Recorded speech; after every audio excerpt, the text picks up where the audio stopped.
సంక్షేమ పరిషత్కు ఈ రోజు వరకు కూడా పాలక మండలి లేకపోవడం, చైర్మన్ కానీ డైరెక్టర్స్ కానీ నియమించకపోవడం అనేది ప్రభుత్వ వైఫల్యమే.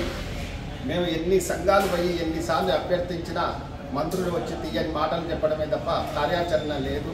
ఎవరిని ఇంతవరకు నియమించలేదు. ఇప్పటికీ 2 సంవత్సరాలు ఉంది.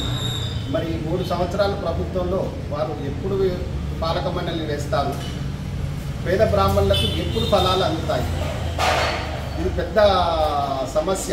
మరి బ్రాహ్మణ సంఘాలు అందరం కలిసి ఈ యొక్క కార్యాచరణను తీసుకొని ప్రభుత్వానికి వినపడేటట్లు, ముఖ్యమంత్రి గారి చెవికి చేరేటట్టు మనం ఏదో ఒక కార్యాచరణ తీవ్రంగా తీసుకుంటే తప్ప ప్రభుత్వం స్పందించే సూచనలు కనబడతలేవు. కాబట్టి మనము అన్ని సంఘాల వారికి కూడా మేము విజ్ఞప్తి చేస్తున్నాము. ఏదో ఒక భవిష్యత్తులో మంచి కార్యాచరణను, ప్రభుత్వం స్పందించే కార్యాచరణను మా వైదిక సంఘం అధ్యక్షుల ద్వారా నిర్ణయిస్తాము. దానికి అందరూ సహకరించి రాబో కాలంలో మనము మన యొక్క చైర్మన్ కానీ పాలక మండలిని కానీ ఏర్పరచుకోవడానికి అందరూ సహకారాన్ని అందించవలసిందిగా తెలంగాణ రాష్ట్ర వైదిక బ్రాహ్మణ సంఘం అన్ని శాఖల సంఘాలను కోరుతున్నాము.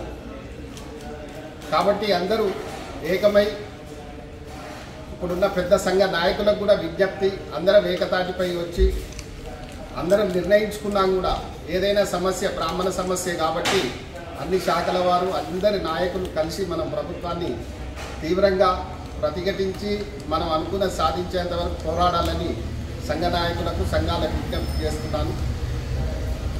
ఇక తర్వాత అంశము మా కోశాధికారి బ్రహ్మశ్రీ మాలా పార్వతేశ్వర గారు వివరిస్తారు.